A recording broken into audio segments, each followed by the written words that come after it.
Thank you, and thanks to Output Sports for the invite tonight, and thank you for everyone who's attending. Thank you to everyone who's going to watch this back, and great to see a couple of familiar faces in the audience from either connections recently or through Collaborative Sports or actually in person. So great to see you guys on here, and I'm hoping, as you'll appreciate through the work I do with Collaborative Sports, I might need, or I might be asking for a little bit of interaction and some comments and thoughts from yourself as well. So without further ado, I'm just going to jump into the presentation here. If Brian, you can just put a thumbs up to let me know you've got that. Brilliant. Okay, so entitled Invisible Insights was on some of the correspondence we've sent out, but essentially the importance of strategy and data collection. And I'm really going to be focusing not on the exciting insights, because I think that's the point that we miss. Now, Output Sports has brilliant insights, but everything I'm going to talk about today is about you and the practitioner, and not the invisible insights or the invisible monitoring and the embedding your monitoring or data collection within what you do as such, but actually the invisible actions for you as a practitioner to ensure that your data is clean and of really, really high quality, and that what you intend to assess is actually collected, okay, and assessed. So we're going to talk about invisible actions as such, and I'm going to share some key principles tonight. The agenda, short and sweet really, is I want to just hear from you guys. There's 10 or so in the room here. If you can share your thoughts in a moment to a question I'll pose. I'll then introduce my data journey, and we'll come back to some of those responses. So I do want a little bit of interaction in the early stages, because there's a reason for that. Much like there's a key principle that I'll talk about purpose, and there'll be another key principle about feedback. I want to try and relate what I'm going to talk tonight to some of the things that are real solution or problems in your world. I want to make it relatable. And that's a key thing within data, is that it's all well and good collecting it, but has it got relatedness to the people we're collecting it for? And therefore, does it mean something? Because we can join that dot up, it's a much more powerful insight. So I'm going to try and be a little bit risky there and see if we can bring that to life. Okay. We'll then go on to an introduction in terms of my career path, but I'm also going to talk about data along that career path. And then we're going to get into my 8 core principles for data management. And so they're your strategies essentially, or at least your principles upon which you can choose the right strategy for the problem in front of you. That's very different to having a strategy. So if we predetermine our strategy without understanding what it is we're trying to work towards, that's working backwards. We want to understand our key principles and apply it to the problem in front of us. And then we'll have Q&A and discussions at the end, which I'm always excited for. First thing I want to ask you as individuals to do, and don't be threatened by this. If you don't want to share, that's absolutely fine. But it'd be really cool if just in a moment, in the next couple of minutes, as you're listening to me talk about my career path, is to just write an answer to this question. And if you don't know what problems you face, that's also quite a reflection. So jump onto that chat function now and try and answer this question. What's the number one irritation or problem or stumbling block or constraint you have with data? It might be access to tech. It might be processing of tech or data. It might be troubleshooting. It might be scale. It might be anything really. So really start putting your answers in there for me, and I'll check back at that after the next bit. And because there's people in the room, I can actually bring you into discussion if we don't get any chat responses. So please put some thoughts in there now using your keyboard. As you're doing that, the first thing I want to do is just sort of make sure you understand my journey. There'll be some people that understand my journey as a practitioner and some people that don't. So this is to bring us up to speed, but there is some relevance to this relating to data that I'll talk about in a moment. Essentially, my career path started at the English Institute of Sport. Lots of skill gaps as a practitioner, and a really a great hotbed for me to develop my coaching talent, shall we say, in that environment, a really high performance environment, but with a lot of different sports and a lot of different skills needed. Then in 2012, I moved over to London Wasps at the time, which was obviously then Wasps as it moved up to the Midlands in the UK and now is disbanded. But I was with the Premiership team there, head of S&C, for 2 years. And that developed my career, and I had new skill gaps when it came to data and new skills required. Then I moved on to the World Series with England Sevens, 5 years there with a different set of problems. Limited budget from a data point of view. So English Institute of Sport, not much data or tech. London Wasps needs a lot of data, not a lot of tech. England Sevens has some tech, but doesn't have big budget, so we can't scale that. And then I go to the Astros, where budget isn't an issue, and we've got 10 NOR boards across 10 teams across the states, 250 GPS units, analytics, and so on and so forth. So no problems with data there in the sense of accessibility, but still problems with data. Then I moved back and I do the Olympics. So we did one in 2016 pre-Astros and then one in 2021 post-Astros. And again, we went back into a real reduced program, not much budget, but still data to be collected and utilized, but still some problems. And now working with Collaborative Sports where different data is used. I'm looking more qualitative information here and how I get feedback from practitioners about the quality of work we do. And essentially my role was S&C all the way through to my move to the Astros, where I became a high performance manager. Same then at Team GB for the Sevens, high performance manager. And then now a practitioner who looks to high performance practitioners' careers and work with them on expanding their development, etc. Now, in terms of the chat here, we've got Andrew talking about consistency over time is challenging in my environment because coaching staff are always changing goals or desires from what they want data-wise.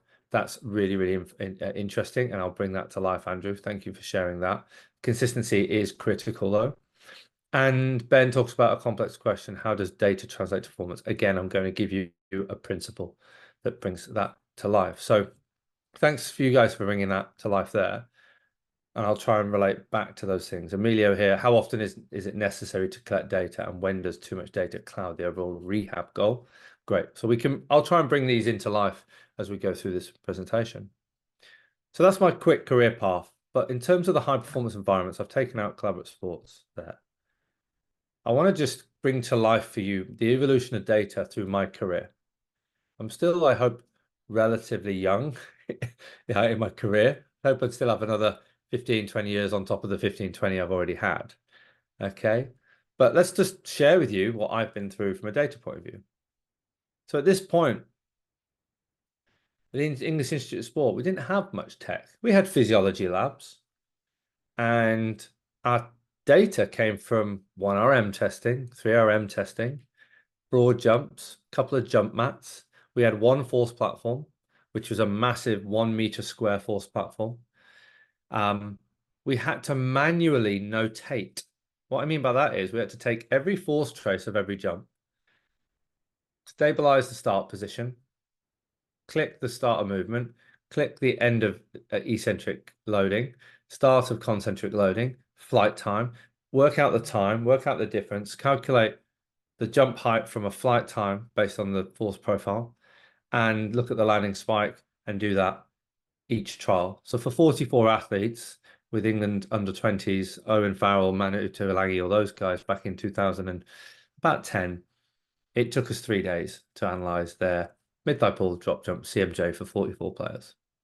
That's unbelievable labor, but I'll talk about a principle that taught me some underpinning importance on one of the principles I'm going to share. We had lots of Excel sheets, but not a lot of power behind an Excel sheet.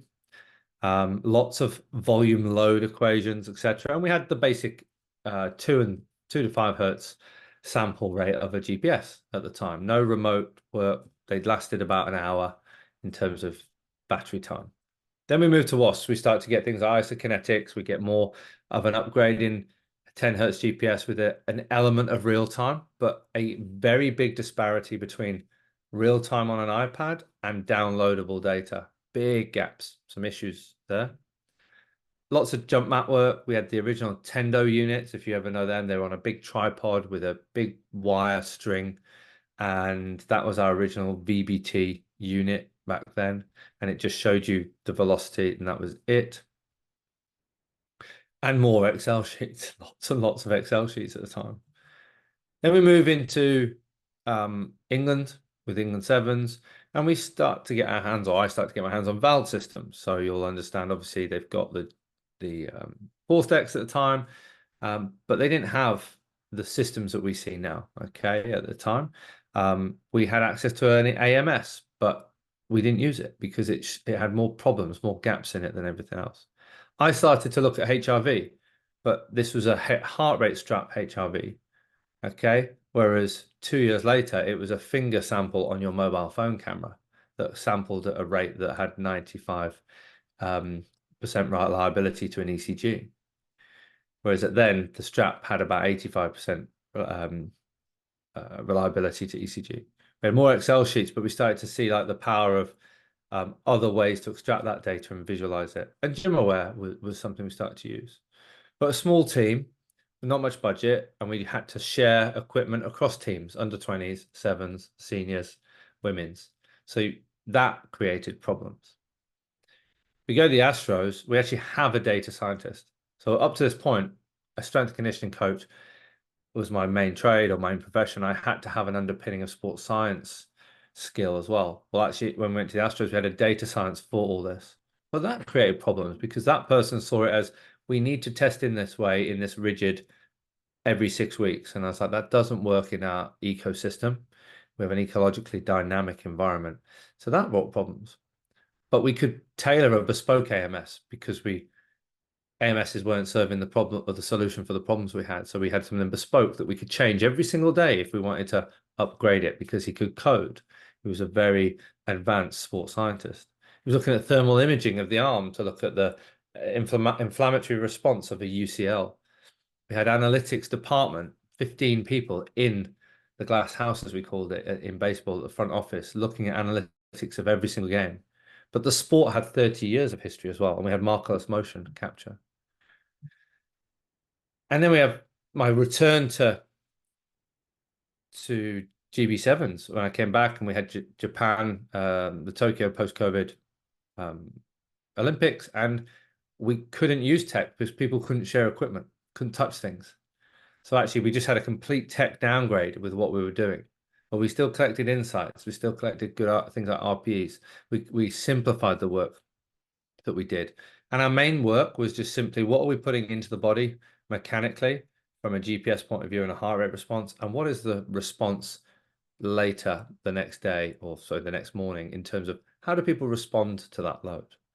And that's one of the biggest data points I think is missing across all this data beforehand. It's all about in the moment, assessing a moment in time. It's not really assessing load in any way.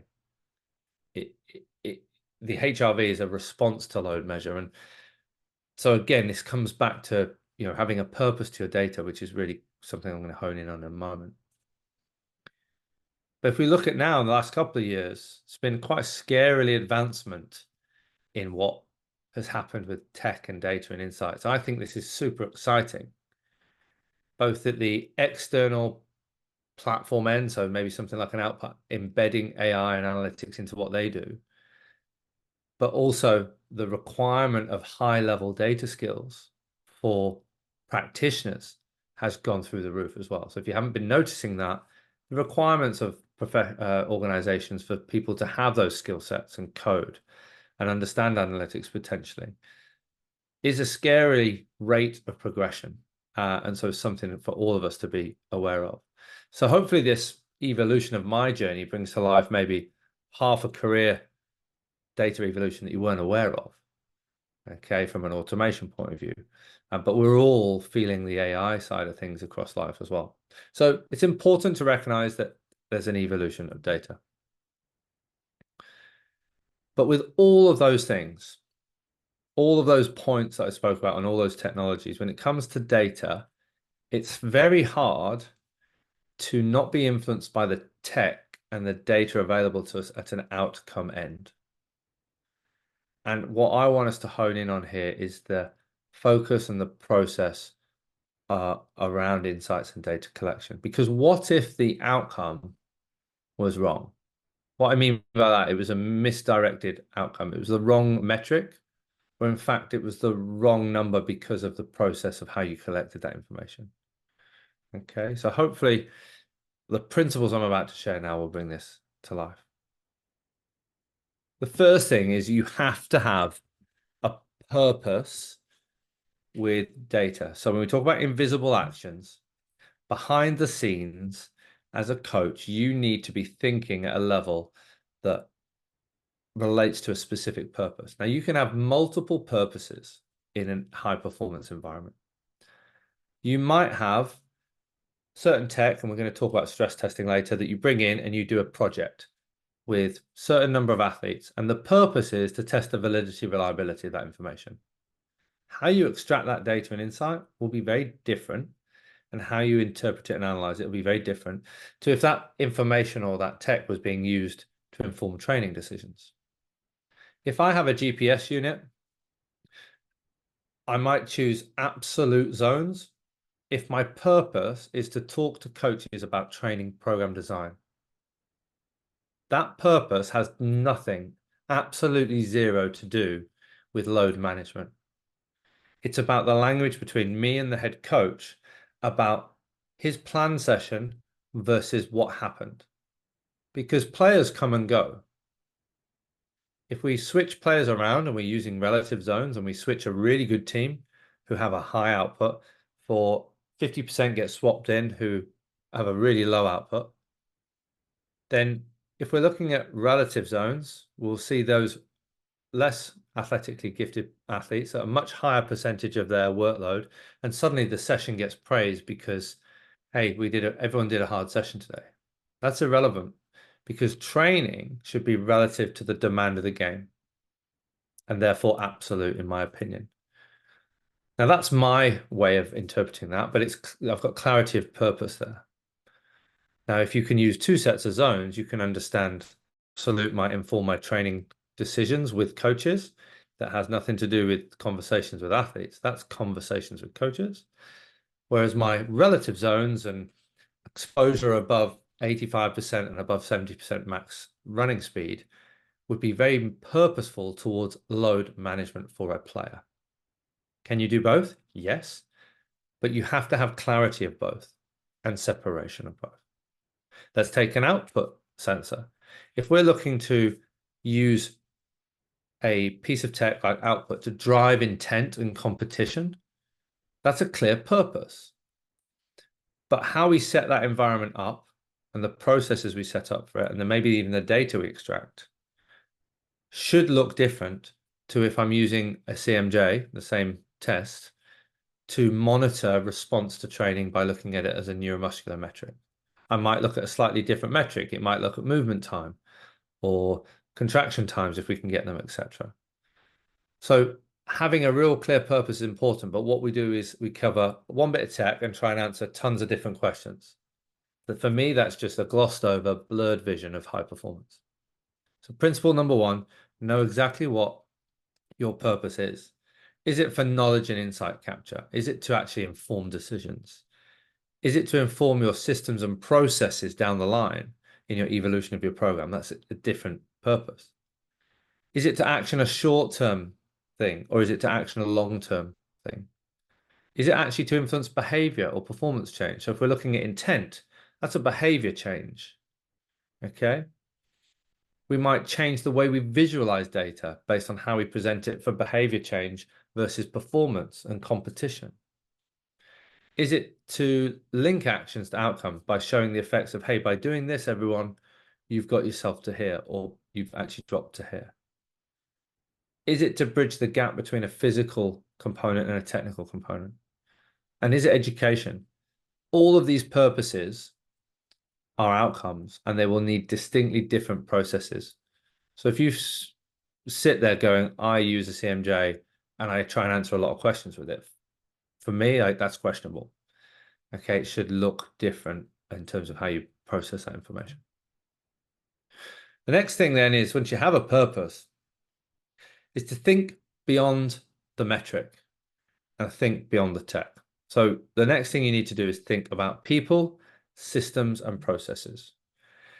Now, whether your data is, I put a purpose above being gold medal winning, and underneath whether it's player availability, two different purposes. I've got to try and define or determine what metrics data are important for each outcome or purpose. However, whichever one you decide, sitting in the the ecosystem of the effectiveness of that outcome is people, systems, and processes. Now, let me give you an example. We can have a brilliant system like Output Sports, and it's automation, and it's pushing to a cloud. So we have a great ability to extract that information quickly. We might have a brilliant process. Brian tells me, Dan, we're doing 5 jumps. We're doing this specific warm-up. It must be prior to weights. We're doing it every Monday, Wednesday, Friday. Brilliant. Process is the same. He says the same to David. He says the same to Michael. Our processes have consistency, much like that problem question. But if we don't have the people who can coach those processes, or we don't have the people that can extract the information at the system end and understand it, we have frailty in our system. Equally, we can have the most energetic, knowledge-informed individuals ready to deploy action and decisions based on what they see. And they deliver great processes. They're very consistent. But if the system doesn't allow them to get that information quickly, it derails the effectiveness of the outcome of that data and that use. So equally, we need that sweet spot between the overlap of all those 3 factors. So in your strategy, when you're thinking about data, you've got to think, do I have the right people to collect this information? Do I have the right access points to athletes? Do I have the right number of people to carry out this massive project across a year? Great. If I do, tick. Have I got the processes right so that we get consistency in our data and we can be confident we're comparing apples with apples across practitioners or across athletes? And one of my biggest bugbears, and I haven't got it here, but is the difference between a Nordic fallout on a valve system with a perfect Nordic and a slight hip hinge. You can get around 30% more force with a slight hip hinge. So that's the process failing because there's not consistency between reps or between practitioners. If I can get 30% more force from a variable process, then my data is suddenly not as clean as it should be. And my insights will be false because I'll be aspiring for people to work towards a false positive, something that is not an apple versus apple comparison. It's a bent hip Nordic versus a perfect Nordic. And so we can't compare those insights. We shouldn't be comparing those insights. But there might be a process, like in the output, which I really love, which is I can do my 6 jumps and it might correct it, and it might have an error jump, or it might have I might have 2 jumps that I haven't given maximum effort for, and it was just an intent issue. That's not an issue with my day. That's just an intent issue with me at jumping. And if I recognize that and I could carry on doing 2 brilliant jumps again and add that to my data set, I should be cleaning that data. I should have the process of cleaning it so that I can take out the erroneous data and I know that what I transfer to the system is brilliant, because the system won't detect that. Or you need to identify if it doesn't. If it doesn't, you need to get your processes right. So hopefully this is bringing to life the importance of these 3 areas as a checklist for you to go, have I got the right people, or do the people understand the data? Have I got the right processes to collect the data and collect it over time and clean it and be really valid and reliable and consistent? And have I got the system to deliver that information fast and with meaning? And if you've got a gap, then you've got a performance audit and you've got to go close that gap, or you've got to walk before you run. And that might mean not collecting that information at the moment until you perfect this. The next bit is stress testing your tech. If I can share an open conversation or experience with my experience with Output in 2021, they were amazing. Martin was an amazing supporter of GB7s with low budget. He provided us with 4 units. And I think you can see the OG in the background here is one of the original units that he sent me. And he said, we'll give you these units, but I want it to be stress tested. He didn't use those words, but he said, I'd love your feedback.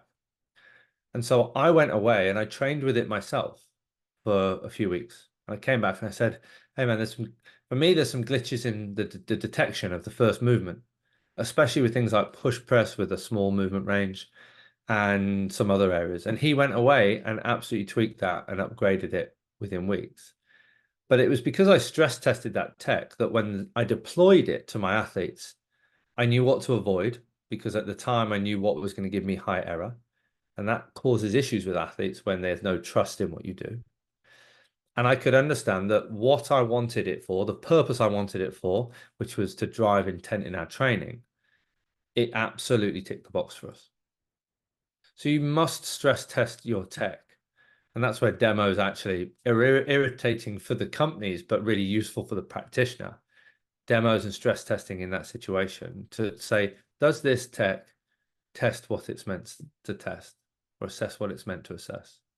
My example with HRV was I took 4 weeks with 5 players in the England Sevens, reliable players, invested players, who did what I needed them to do: heart rate strap, 60-second sample every morning, correct breathing pattern, collected the results and looked at it against training.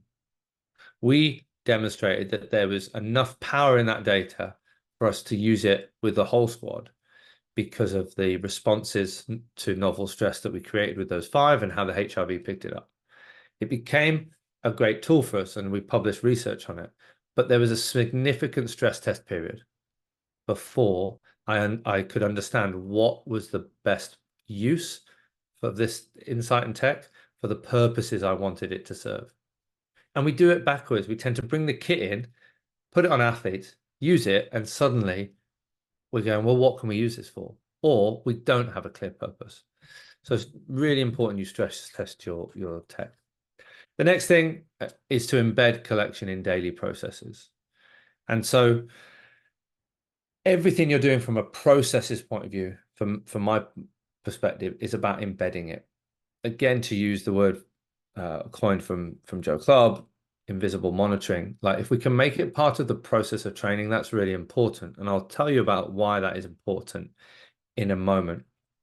But a big shout out to Sean McLaren, who's at Newcastle Falcons, is a fantastic sports scientist.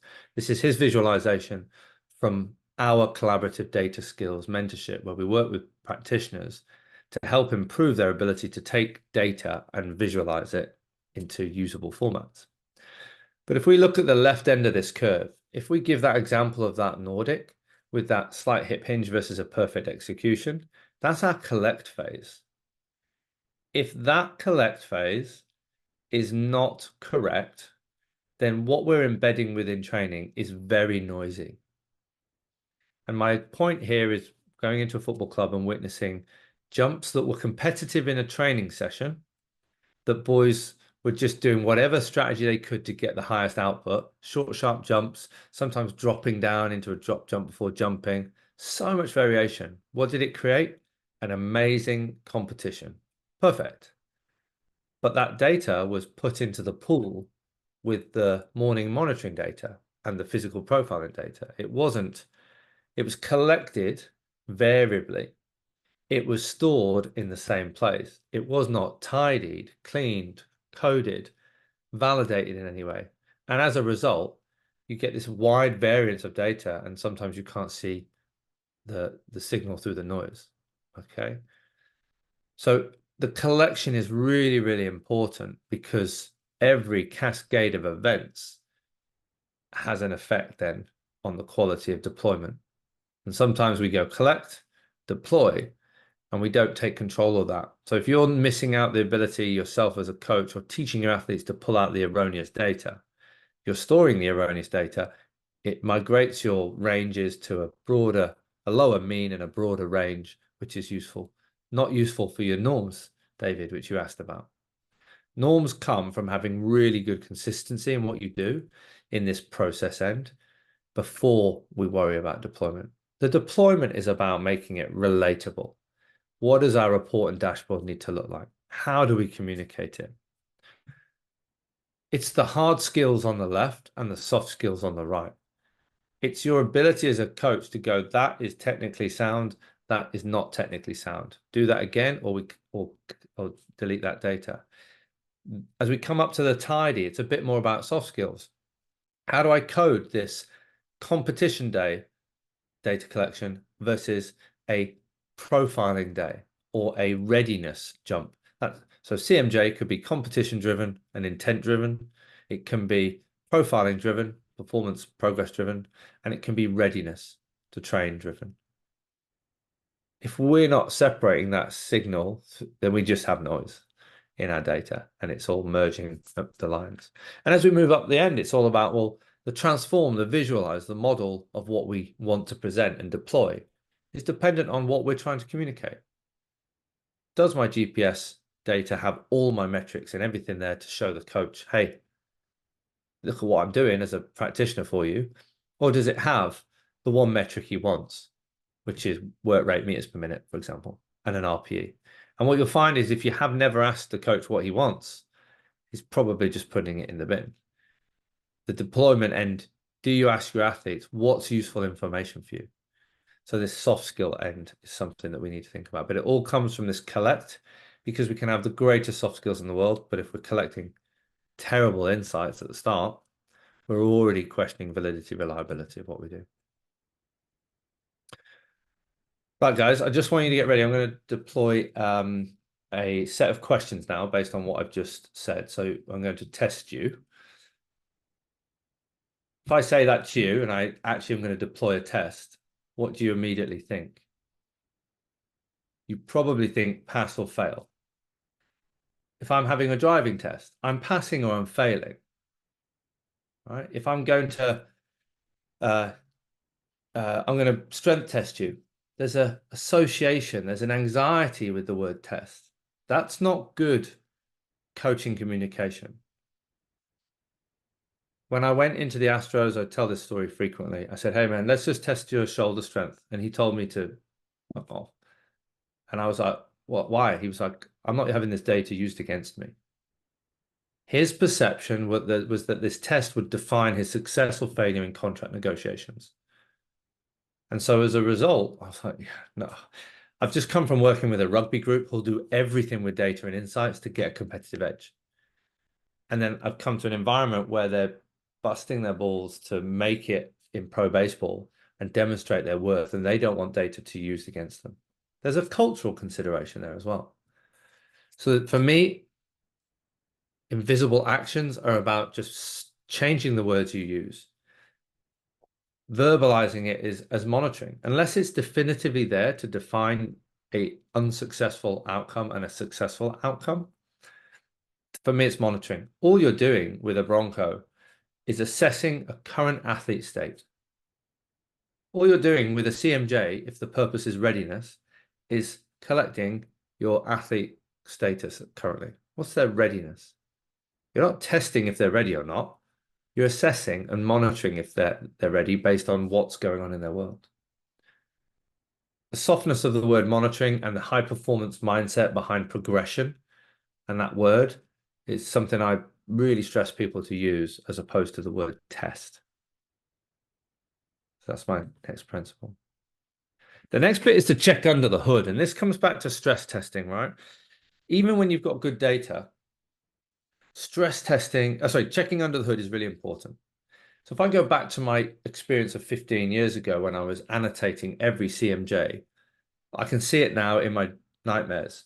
The force trace curve, white background, red line, how the cursor looked, what the XY axis reading looked like. I can see it very visually.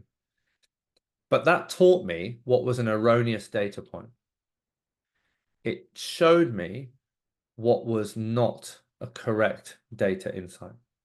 It showed me how to be really clear about the cleaning of data. And automation is great, saves us time, buys us back time. But if we're looking to use automation without understanding, that's a dangerous place as a practitioner. That's an invisible action that will slip us up at some point. Again, my experience in baseball, 8-9 teams, 250 GPS units, automation was perfect. We put them into the boxes, etc. We'd code the sessions, start to finish. It would push to our cloud and our personal AMS, and we could look at it within 6 to 12 hours based on what we were doing.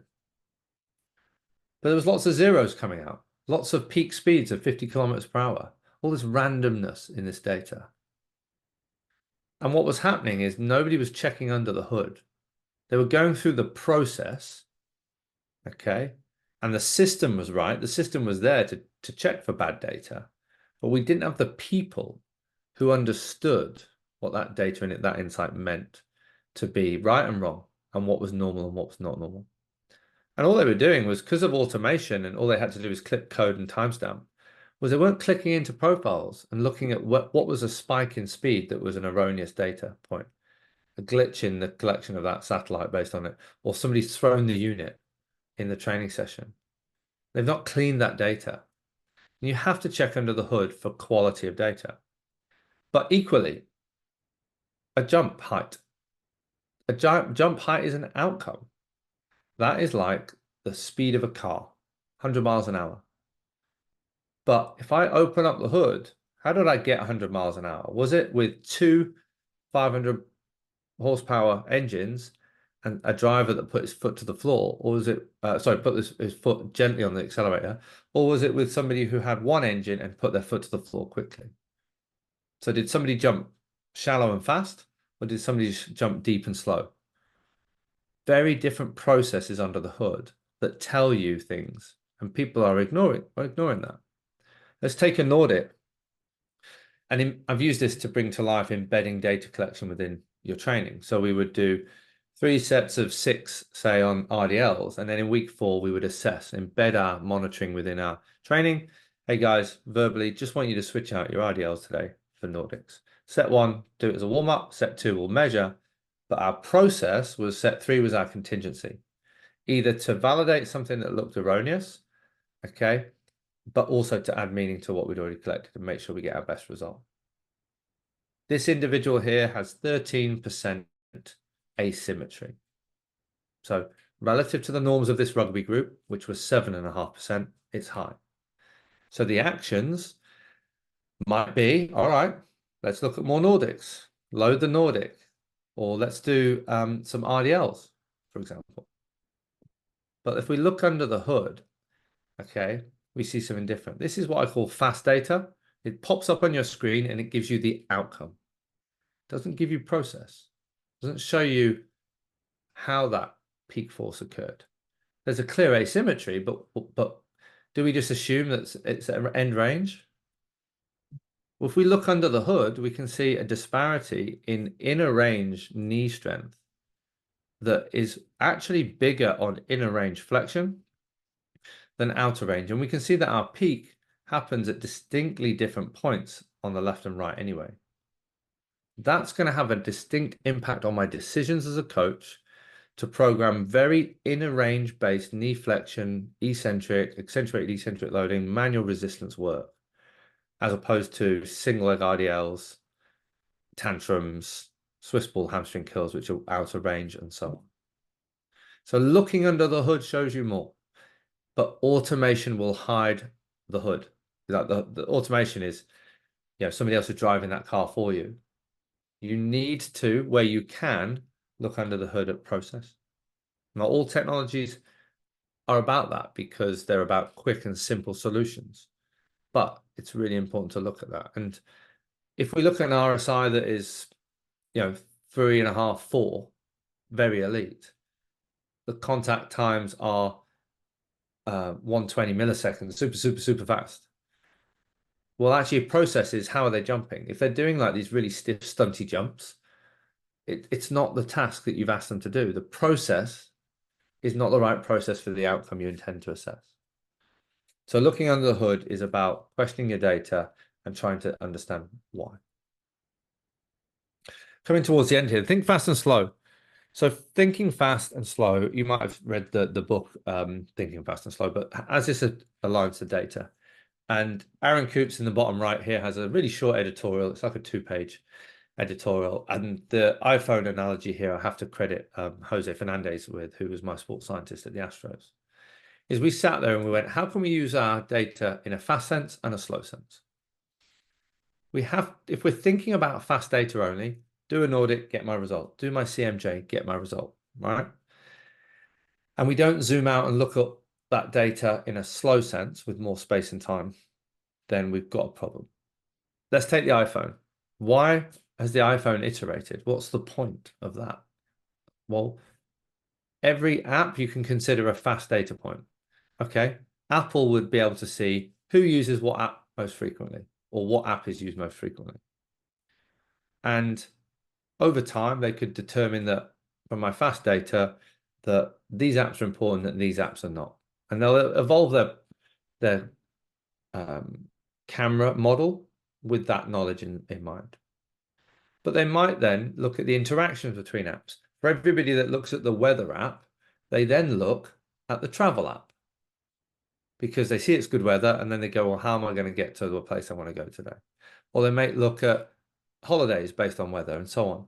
That will enable Apple to upgrade their model of their phone to bring synergy between apps or maybe partnerships and sponsorships and all these business related issues behind the scenes.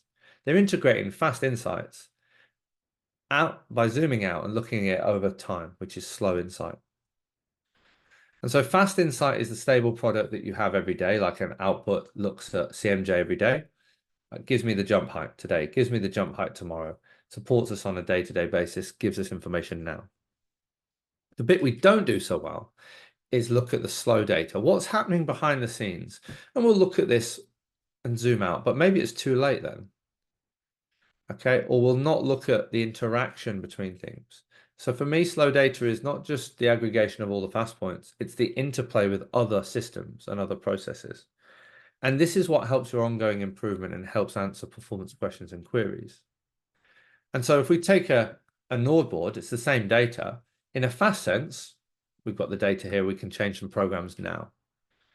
But what's the impact of this hamstring strength in the long term?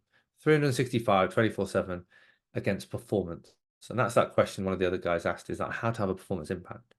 You've got to integrate your fast and slow insights across multiple data insights. So let me give you an example here. This is about 550 data points from around 150, 200 athletes in the major league system across 2 seasons. It shows the interaction between speed, that's one set of fast data across 2 years, and total hamstring force on the left, Nordic. It shows, we can then quadrant this work, and then it shows the red dots, which is 10 significant time loss injuries of hamstring to players. And in the Major League Baseball, for every hamstring injury you get that's a significant time loss, it generally costs the player about $1 million on their next contract. And it costs you a significant percentage chance of not performing the way that you want to perform if you have your best players out. It's a big correlation between best players on the field and baseball and success. Well, if we take my learnings from England Sevens, I went into the Astros and I said, right, guys, we need around 400 newtons of force here. And we take some AFL data. I take a fast insight and I go, we need to be at this level and we need to make sure programs are above 400 newtons in terms of how we're getting people strong with posterior chain. But this story tells us something different, okay, which is that it's not about being strong, okay? It's even not even about being weak, because you've got weak people who are not injured over here, plenty of them. It's about the relationship between being weak and fast. Now, in the baseball world, we don't get people faster. We don't have time. So there's a risk factor of their genetically predisposition to be very athletically gifted and fast. And also weak is a big red flag. So by integrating these insights and looking back and zooming out in a slow sense, we suddenly get a new insight that we evolve and iterate our strategy and vision for. But we had consistency of how we collected data in all of our sports science across 3 years. And if you change anything, which comes back to the point of one of the practitioners sharing a question, if you change something, everything from that point on is new and everything prior becomes obsolete. A prime example is GPS relative zones. Hey man, David, well done, man. You've got a new PB speed today. You've gone from 9.5 to 10 meters per second. Well, your old 75% doesn't relate to your new 75%. So you can't compare that data anymore. There is no insight in that data. You lose all slow data insight because you've changed something. So sometimes the less complex, more consistent data is more informative. The last thing, which everybody forgets to do, is close the loop. And that's feedback. Insights mean nothing without feedback. Everybody in this room, myself included, Brian included, at some point has collected data and not fed it back. That's unfair. If I collect that data on an athlete, it's actually proprietary information. It's their info. It's their human insight. They're entitled to that. Close the loop with them. Feed it back. Even if it's just a quick, hey man, look, that's what that looks like. Well done. I'll tell you later how it relates to your old scores. Automation gives us a power of closing the loop now. There is no excuse for having to print out old data and old results, but be prepared.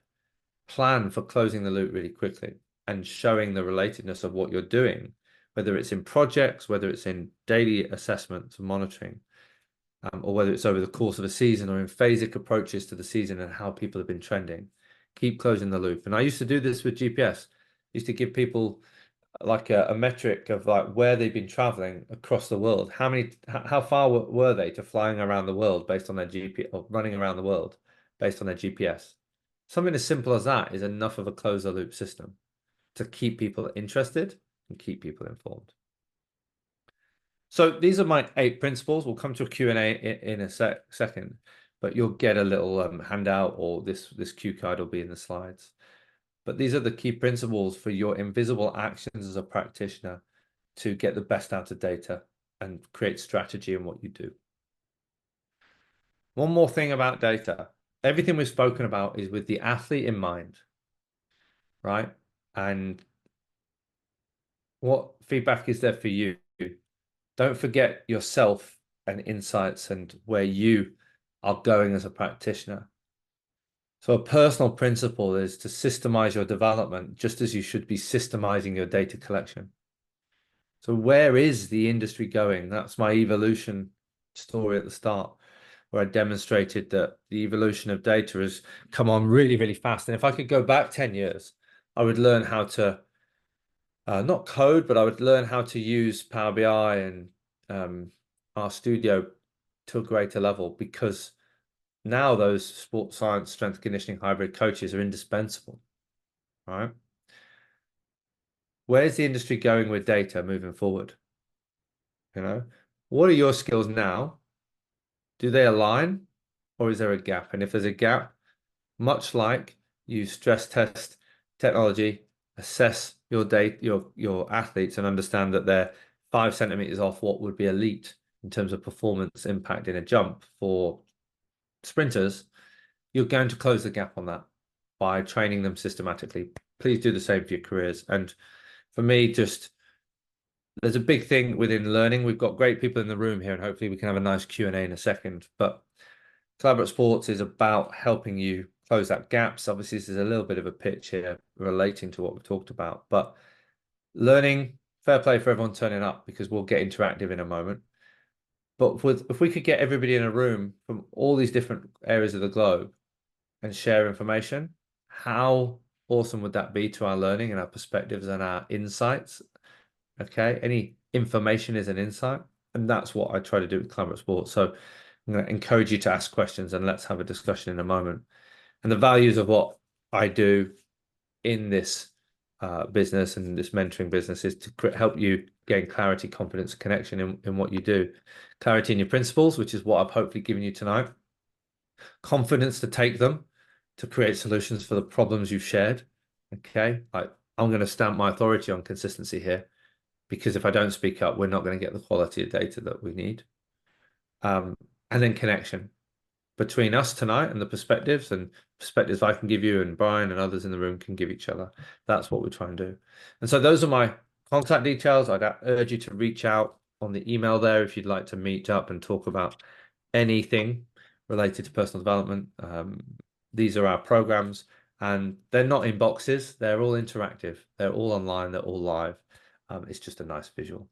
So if you've got any questions, do check out the website to understand a bit more about what group mentorship is through our platform. And thank you, Brian. I really appreciate it. Hopefully that was on the money, time-wise, a little bit over, but we can have a chat now as well.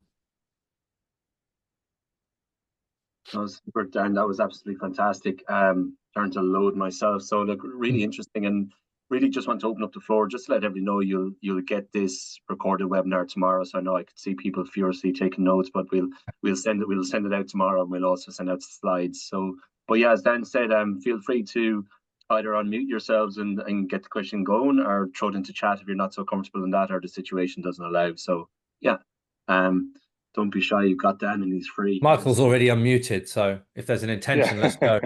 Let's go. I got the intention, Dan. Good to see you back over here. Yeah, I know. We only 36 hours ago we were in each other's company in London. It is. I got the question actually. Dan, you know I'm the SNC coach in an amateur basketball club. So the thing is, working with data, I'm pretty rookie in that. But if we go to the second principle, what you talked about the people, processes, and systems, actually, I'm all the three of them. Yeah. So is there a good advice you can give me with that? Yeah, you've got the perfect blend. The honestly, like the best, most reliable data is when it comes from the same person. Okay. As in like the collector. And somebody else voiced about like this inconsistency over people. That's because we do things in different ways. So what I would say to you is you have a brilliant opportunity. You've got one of the most perfect ecosystems for people, processes, and systems, because you're the person, the only people. You're the person who can define processes, and you're the person who can buy into, develop systems, okay, or house things. So you've got a really clean and powerful environment. The people thing, though, even though it's just you can still be slack on yourself with process. One day you can do it one way, another way you can do it another. And sometimes athletes get the better of us. I've been there where they go, "Oh, come on, that was good. That was a good score." You're like, "Oh, okay." Like, no, like that's bending, flexing, and that might be a new norm that's never achievable again. So it's really important that you're hard on yourself, Michael, in that situation. And the systems you might have are really quick and have the potential to be turned around. But if you're not communicating them, again, that's down to you. So it's not faultless, but it's a brilliant place to understand what works, what doesn't. The next thing then is to be ready and performance plan for scale.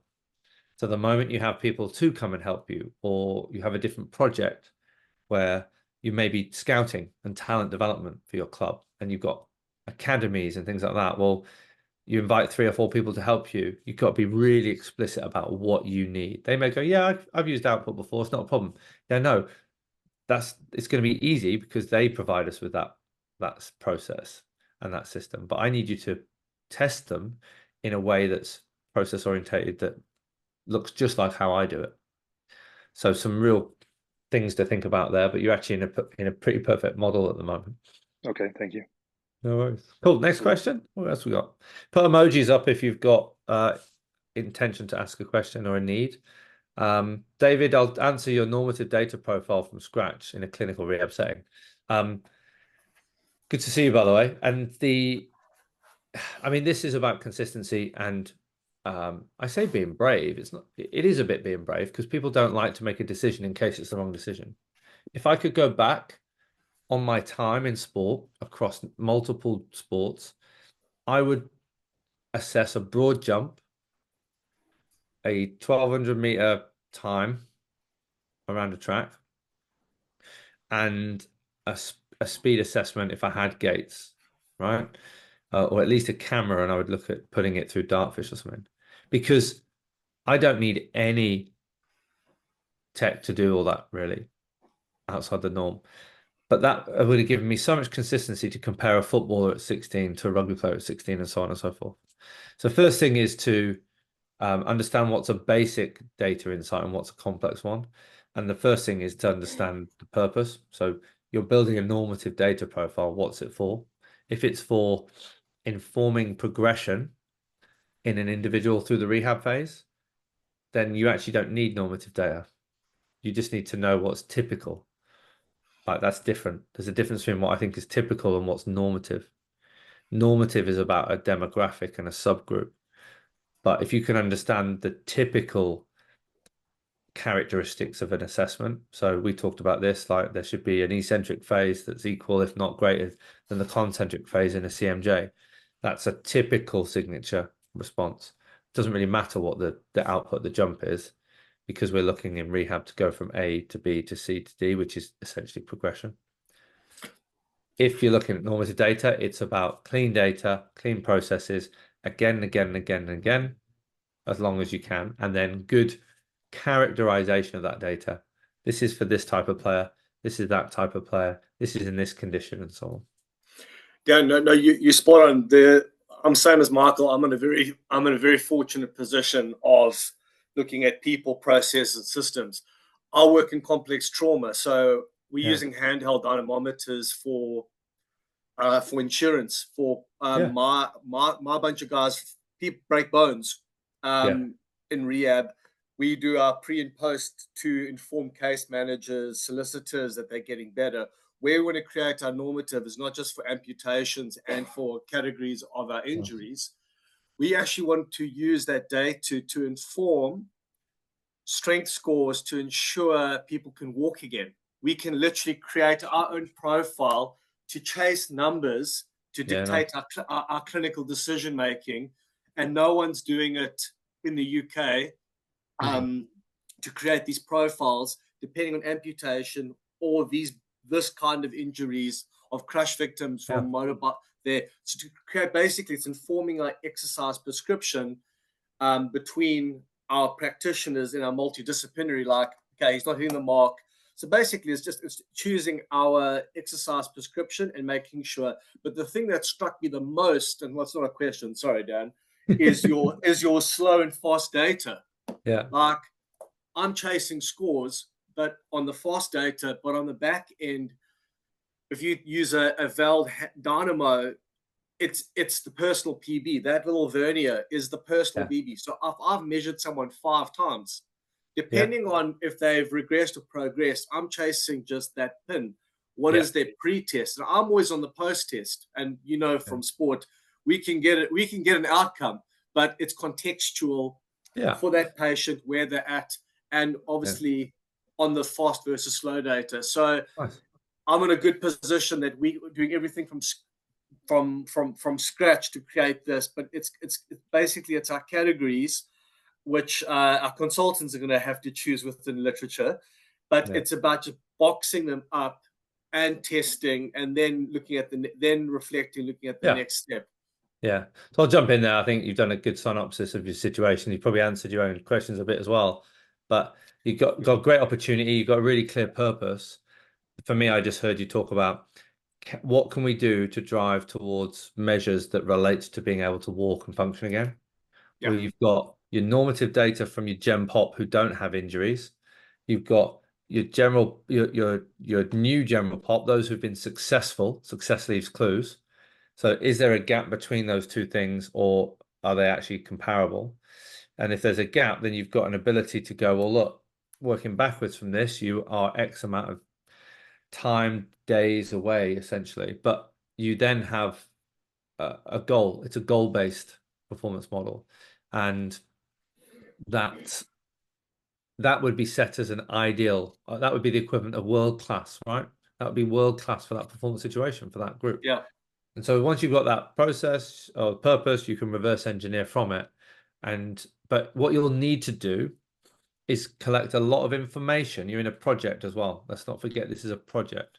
So if we take that Astros example of the hamstring and the Nordic, that came not by hook, not by luck. It came from us asking 30 questions. And the questions are, what do you wish you knew that you don't yet know that would help you make your job go easier? Right. So what do you not yet know that if you knew would help you do your job easier? So for you, it's what's the relationship between back to normal walking and hip abduction strength? What's the relationship between hip abduction strength, walking again, and hamstring strength? Or single leg stance for balance for time, and all those things. and you've got to ask all those questions. Then you might be looking at interactions. If you see nothing in those single factors, the next level is, what's the relationship between hip abduction and hip extension and function to walk? So you've got to go through some processes of iteration, because for everything that's a no, that's an insight that is useful. Everyone thinks that if I don't find a relationship, it's not useful. If you don't find a relationship, you know what not to chase. So for us, I was like, does hamstring strength influence injuries? No. Okay, does hamstring interacting with other factors influence injury? Yes. That's different solutions of evolution of my program and where I get to, because of that secondary, tertiary, 4 times through questions that we need to be asking. Cool. No, thank you, Dan. I appreciate it. What else, guys? Anybody else want to jump in? Brian, have you got any questions? I'm just taking notes furiously. That's all right. Has anybody else got one? We've got normative data. Michael asked, do we need to buy tech, invest in the beginning of learning to work with data? If that question is about, do I need tech to learn how to work with data? No, you just need data sets. Tech is teaching you how to use the tech. That's it. And then extract that information is a different skill. Interpret it and communicate it there and then is a different skill. And visualize it is another skill. So you can learn through a number of different ways. You can use online courses to learn how to use data sets. You can use mentors. You can come to collaborative sports. You can have tutoring through like tech support. So you might have tech support in output that then help you understand how to extract that data. Okay, so even Sam took me through the new system and the new hub, and we recorded it, and I went back and watched it to understand the flow of extracting that data and so on. So yeah, you don't need tech, but obviously then it helps bring to life the collection end, which is a different part of it. That visual end, that end of that journey, you can learn separately. You just got to invest time and effort. Thank you. Emilio is still here. I think Emilio was still, but he asked, how often is it necessary to collect data? Depends on the purpose. So if my purpose is to assess readiness and response to training or load response of an athlete, I need it daily. So our HRV was collected every day, and we had a rule of thumb: 5 of every 7 days needed to be collected. So give them a bit of freedom to get it wrong. And another principle was, behavioral principle was 2 strikes, 2 yellow cards, 2 non-compliance days in a row is a red card, and that would be roll the dice. And the roll the dice was a consequence. And one consequence on that dice, number 1, was fitness for me. 2 to 6 was fitness for everyone else in some way, shape, or form in the squad. And that was a cultural link in terms of behavior change. So we're anchoring one data point to another way we can use insights and force behavior change or change behaviors. But yeah, it depends on the purpose. If you're looking, I had another project that was looking at, for the Olympics, we didn't use force plates to assess physical profile and progression because we didn't have the time or the access to players. So I looked at 10 weeks of data of every Monday when they come into camp, what is their jumps after a day off, and what was the response to a 10-day taper. So we did 6 weeks of accumulation, and then we did sort of around 2 weeks of a taper, and then 2 weeks of a reload. And we looked at that 14-day window and did that bring back everyone to a high power output on their jumps, because we had planned a 10-day taper in the Olympic prep. We did this 3 months before, and we saw that 3 guys, very fast twitch individuals, weren't returning. They needed another 5 days or so. So we gave them a 20-day taper, basically. So that was about asking, taking fast data, but looking at it in a slow sense, just over 10 weeks. So yeah, it depends on the purpose. Dan, I've got just a quick question when you mentioned it. If you looked at, you mentioned before about clean the data and the way in, and you can be talking to either coaches or some of the teams to make sure the data is cleaned, are in fact athletes themselves who, like on a system like Output, can actually clean their own data and the way in. Yeah. Can you talk maybe through about the different approaches you'd have in educating both on I guess how not the process of cleaning it, but how to identify if something's not correct in terms of how they perform the action, or even I'm going to say the honesty of doing it to, you know, what's the overarching reason for this? Because it's very easy to want your PB to win. It doesn't benefit anybody.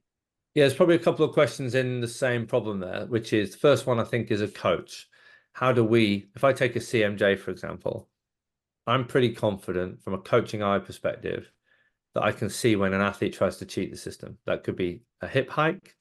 It could be lifting their legs slightly. It could be that their hands come off their hips slightly. They do enough to influence the data, but not enough to be obvious. They might do a little drop into a flexed position at the bottom of a squat to then rebound. Well, they've not left their feet in contact with the ground the whole time, which is what CMJ is. They need to stay balanced. So that's two different jumps. And so as a coaching eye, the best way to do that as practitioners is be attuned to this stuff. You don't know what you don't know until somebody makes you aware of it. So hopefully tonight we've raised awareness. The other side then is to test your curiosity. So if I'm like, does that affect the data? I need to get into that and understand why. And if we take forced X, because it has a lot of outputs, there's a lot of zeros that come up if you do a bad CMJ in RFDs. And that's because people drop and there's not a consistent force trace. So that for me straight away tells me, joins the dots, I can educate myself as to why that's a bad execution. If I have staff in my team, I'm going to educate them with my awareness. So I'm going to pass on my knowledge. That's that. In the moment with athletes, I'm going to educate them as to a why. So I'm going to talk about, hey, it's all well and good you cheating the system, but do you want a result that's false and that you can never achieve again? They'll soon go, okay, and let's do it properly. Or I'm going to educate them as to why I need them to be consistently holding a squat jump position for 2 seconds before they jump up, and then they're not allowed to descent first, and why I might put a box behind them. So that's just good coaching. And then from an athlete point of view, I had 25 athletes for GB 7s using the original OG units. And even then, I think you could edit bits and bobs. So I taught the athletes the difference between a good score and a bad score. And it's quite obvious. It's when they pick up the bar off the rack and there wasn't what is now in the system of an error detection and correction. Back then, it just registered as 0.3, and then it would be 0.6, 0.7, 0.8, 0.7, 0.6. Well, there's obviously disparity there. I just educated them as to those, clean those data and click edit and delete. And so it wasn't for every data point, but what happened was it meant that my post collection processing in the hotel room, when I go back and have a look at the data and what looks like a big coefficient variation across the data, but wasn't there because they were cleaning it, you know? So lots of answers there for hopefully lots of solutions for the same problem. Sweet. Anything else, guys? Conscious we've gone a bit over here. Michael, you're unmuted again. Are you good to go for something else? Or are you? No, I'm okay. Just unmuting myself. Okay, no worries. If there's any other questions, feel free to reach out on socials and email as well.